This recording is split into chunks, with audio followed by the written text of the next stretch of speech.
de la sociedad civil.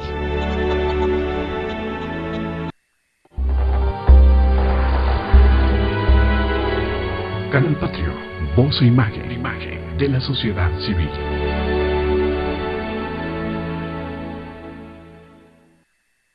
Canal Patrio, voz e imagen de la sociedad civil.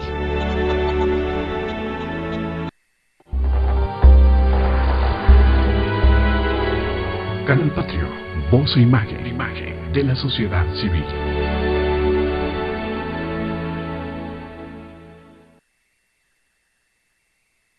Estamos de nuevo en este su programa, Gestión Social, en este su canal Patrio, desde la Ciudad de México, capital de la República Mexicana.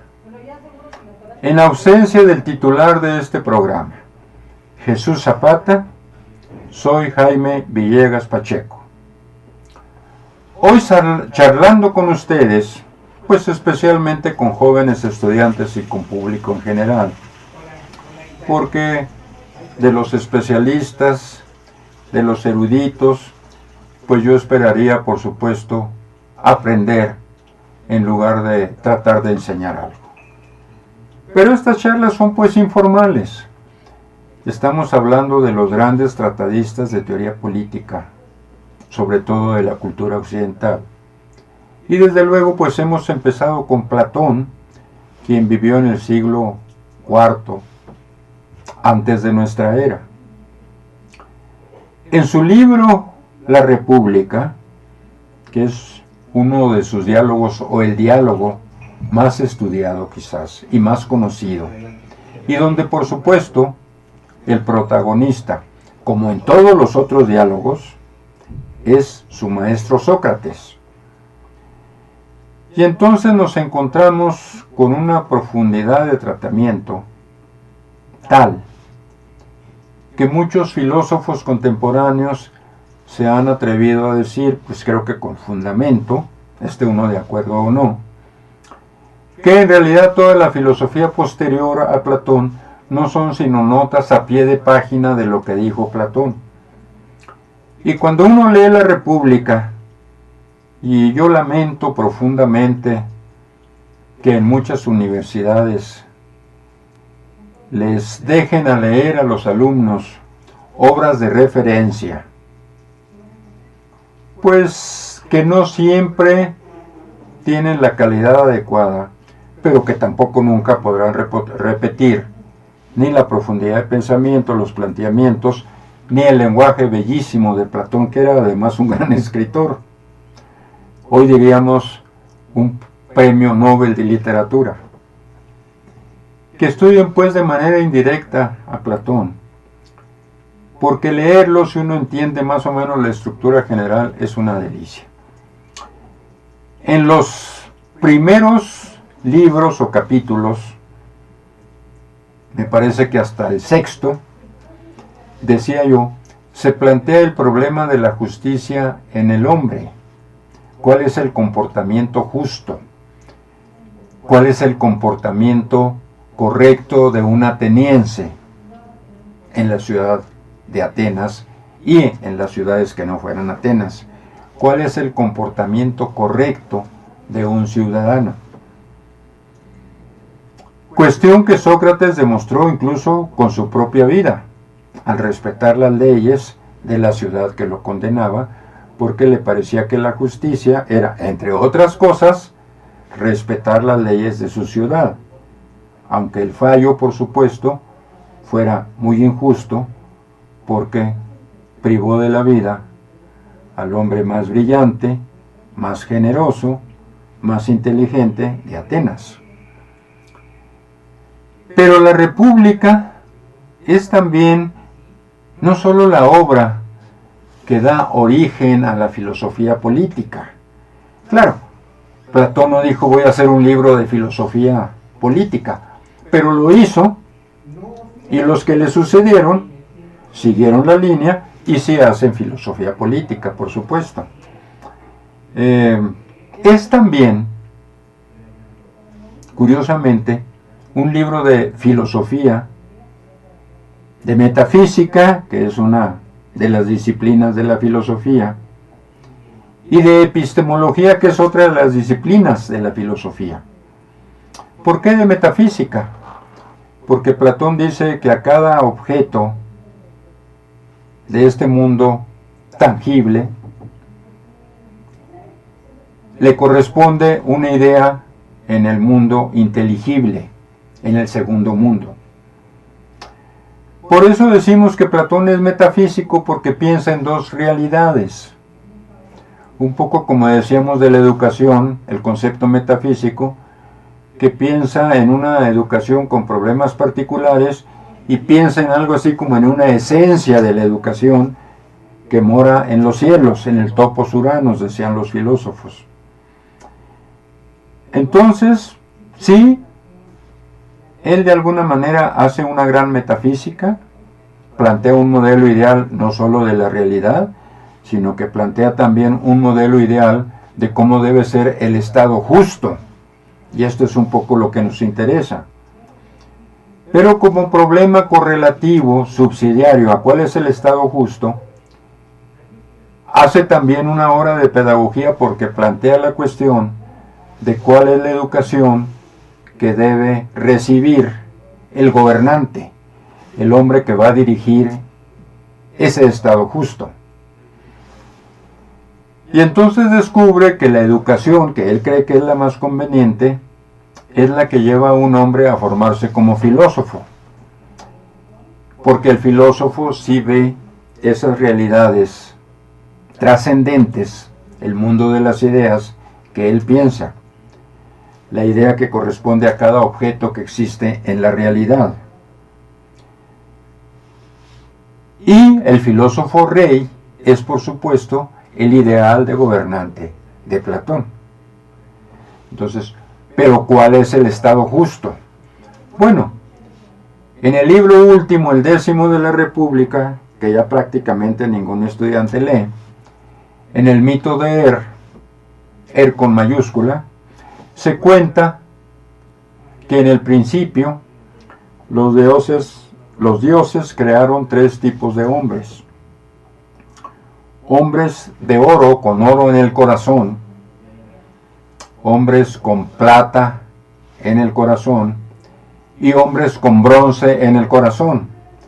Algo así como los 3 metales que hoy en día corresponden a las medallas olímpicas, porque también los griegos, entre otras cosas, inventaron las olimpiadas.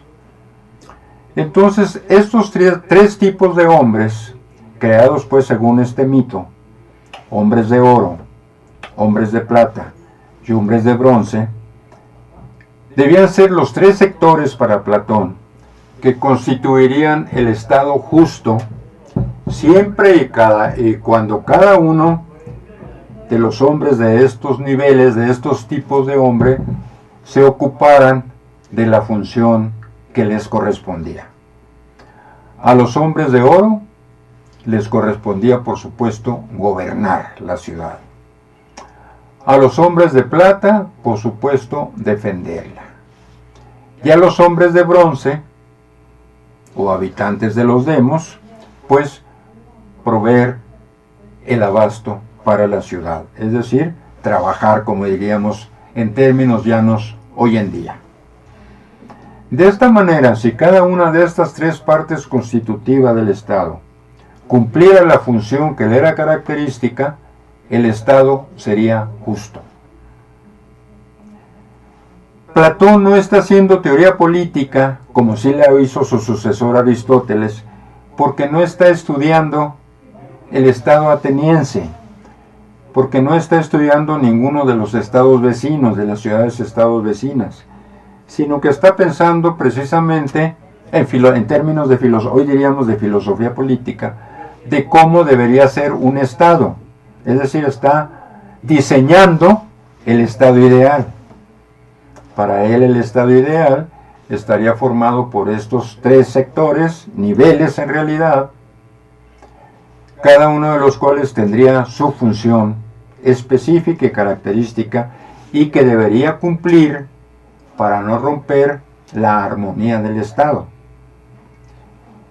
si los trabajadores, si los artesanos, si los habitantes de los demos pretendieran gobernar, entonces se rompería el orden de este sistema y caería en el caos, en la anarquía.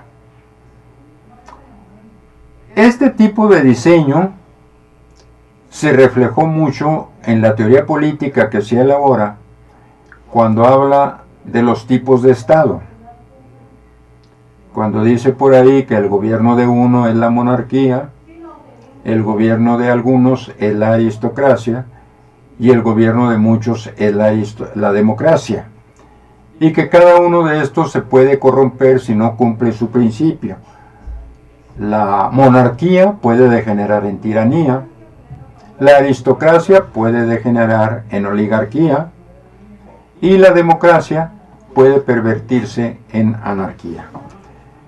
De tal manera que en esta sola obra, que es quizás uno de los diálogos más extensos de Platón, con la excepción quizás del Timeo, en esta obra hay filosofía política y hay teoría política, cuando habla de las formas del Estado.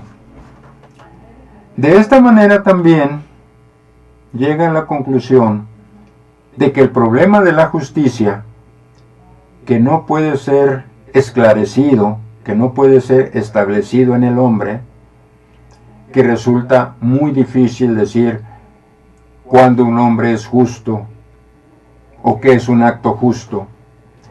Este problema encuentra quizás una vía de solución al plantearlo al nivel del Estado. Ya el problema de Platón no es el problema de Sócrates. El problema de Sócrates es que es la justicia, pues en abstracto, y también definida en cada hombre. ¿Cuál es el comportamiento justo? ¿Qué comportamiento justo debo yo tener como ciudadano de una ciudad? Con el compromiso con mis conciudadanos. ¿Cómo debo comportarme? Sino que en Platón, ya la cuestión, el gran tema, es el Estado justo. ¿Cuál es el Estado justo?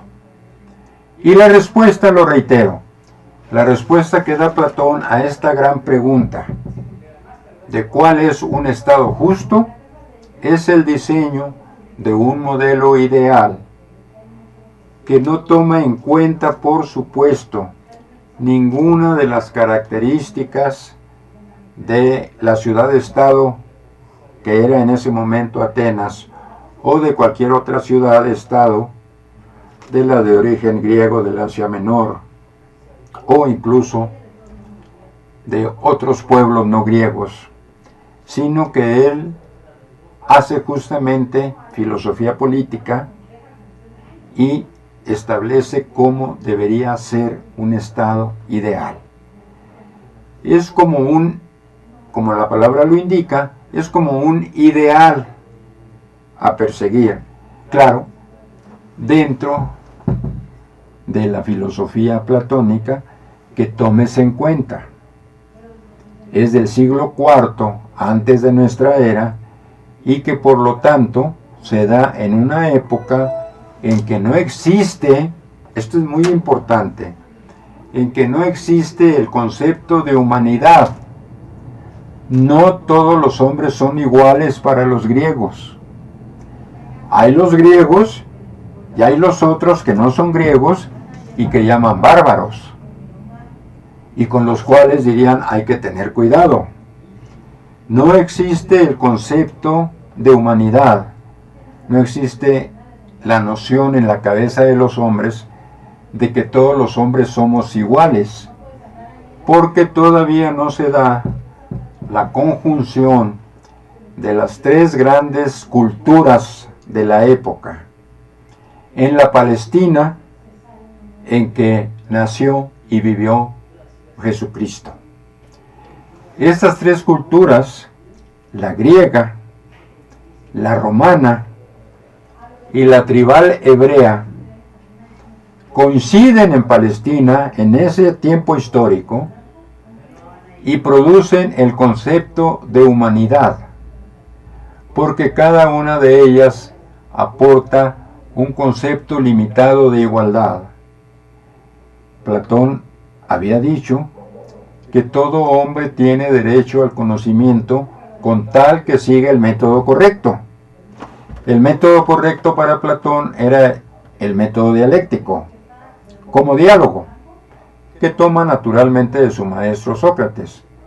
El diálogo socrático es el característico, pues, tanto de Sócrates como de Platón.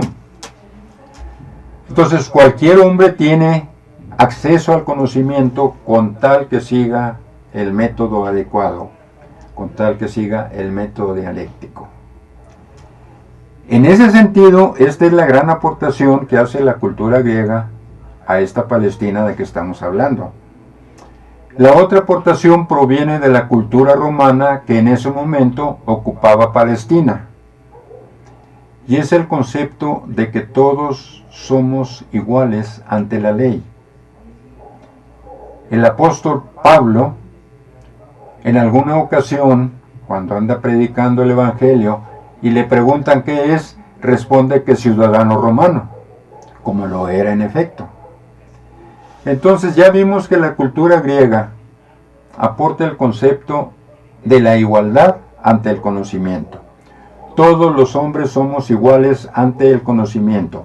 Todos tenemos derecho a él, todos tenemos derecho a acceder al conocimiento de la humanidad. La cultura romana, la cultura del Imperio Romano, que ocupaba Palestina, impone el concepto de igualdad ante la ley. Poncio Pilatos, al sentenciar a Jesús, pregunta a los judíos si es culpable o inocente. ¿Por qué? Porque todos los judíos tenían la ciudadanía romana. Todos somos iguales ante la ley. ¿Y qué aporta la cultura hebrea tribal? La de los profetas, de los cuales algunos dijeron y dicen que Jesús fue el último y el verdadero. ¿Qué aporta la cultura hebrea tribal? El concepto de que todos somos iguales ante Dios. Y cuando se conjuntan, hay una expansión de la conciencia humana, porque nace el concepto de humanidad. Todos los hombres, el bárbaro fuera del Imperio Romano, el bárbaro fuera de lo que fue el mundo griego, todos son humanos y tienen estos tres derechos. Todos son iguales ante el conocimiento, ante la ley y ante Dios. Este es el gran concepto que enriquece evidentemente la filosofía clásica griega de Platón. Y Platón es pues nuestro primer gran autor, gran filósofo político comentado. Y desde luego la recomendación muy ferviente, sobre todo a los alumnos de teoría política, de que lean por lo menos el séptimo libro o séptimo capítulo, diríamos hoy, de la República, donde está esta hermosa alegoría de la caverna, que señala cómo el hombre asciende desde el fondo de la caverna, sube a un siguiente nivel, el de la opinión o pistis en griego. En el fondo de la caverna está viendo sombras, pero en el nivel de la opinión tiene ya opiniones. Dice, el caballo de madera cuya figura proyecta una sombra es el caballo verdadero, ya emite una opinión. Sigue ascendiendo en el desarrollo humano, que es una bella metáfora del desarrollo de la humanidad, y asciende a un tercer nivel, que es el de la doxa. Perdón, el anterior, el de la pistis, es propiamente el de las sombras. En el siguiente nivel, el de la doxa, tiene opiniones. La palabra doxa en griego significa opinión. Tiene opiniones. Luego asciende a la episteme, al conocimiento. Ve un caballo de carne y hueso. Diríamos con toda la razón del mundo que los veterinarios tienen conocimiento del caballo y de muchos otros animales. tienen conocimiento científico del caballo. Pero en su desarrollo el hombre sigue ascendiendo y llega a la boca de la caverna, llega a un cuarto nivel, que es el de la sabiduría. Ahí es donde comprende, al ver la luz del sol que lo ciega, que comprende que es la fuente de todo lo viviente. Y entonces se entiende el bien supremo, dice Platón. El bien escrito con mayúscula. Entonces, vale la pena, definitivamente, leerse La República, que tiene la estructura de libros, hoy diríamos de capítulos, y que es casi modular. Uno puede leerse perfectamente el 7º libro, el de la alegoría de la caverna, y extasiarse con esta imagen, con estas imágenes, este ascenso desde la pistis, el mundo de las sombras, donde está el hombre ahí atado y no puede ver otras cosas, la ascensión a un siguiente nivel, a la doxa, a las opiniones. El caballo de madera que estaba proyectando la sombra dice: ese es el caballo, esa es una opinión. Continuar ascendiendo por la empinada pendiente y llegar al nivel de la episteme, al del conocimiento, al que tiene el veterinario, al conocimiento científico, y seguir ascendiendo y entonces ver el bien supremo, el bien con B mayúscula, y tener la noción entonces de la conciencia moral, de la conciencia ética de la humanidad, que todos los hombres somos iguales en esos 3 sentidos señalados, y que no se puede maltratar a un hombre porque se maltrata a toda la humanidad. No se puede insultar a una mujer porque se insulta a todas las mujeres. No se puede maltratar a un niño porque se maltrata a todos los niños del mundo. No se puede matar a un joven porque se mata a toda la juventud del mundo. Y naturalmente, tampoco se puede matar a un adulto, hombre o mujer, porque la humanidad está perdiendo una parte. Y porque no sabemos lo que ese niño, joven, mujer, o adulto, o viejo, hubiera todavía podido hacer por la sociedad a la cual pertenece. Esta es la conciencia moral y cívica que una buena educación que no tenemos en México, digan lo que digan, debe darle al hombre, debe ayudar a formar la conciencia superior, tanto intelectual como moral. Esta es la tarea que debe cumplir un modelo que sí funcione y que no está cumpliendo el modelo que tenemos, al que le falta agregarle muchas cosas que muchos sí sabemos cuáles son las muchas cosas que le faltan.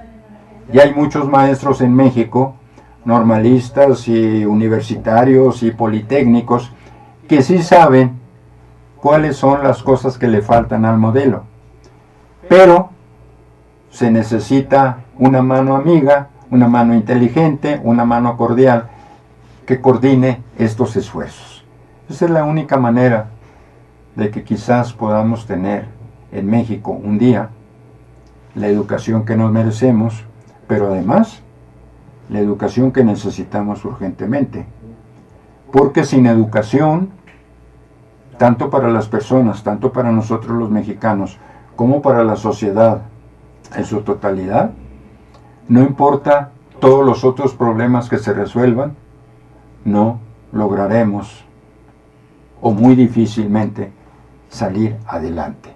E incorporarnos, como creo que tenemos derecho, por la tradición, por las luchas, por la sangre derramada en muchas confrontaciones, a pertenecer al concierto de las naciones civilizadas, de las naciones con conciencia. Este ha sido su programa Gestión Social en su canal Patrio, desde la Ciudad de México, cuyo conductor, Jesús Zapata, se encuentra delicado de salud, porque él nunca falta ni toma vacaciones. Y me honró en invitarme para tomar su lugar, cosa que yo he tratado de cumplir como amigo de la mejor manera que me ha sido posible. Nos vemos en próxima ocasión.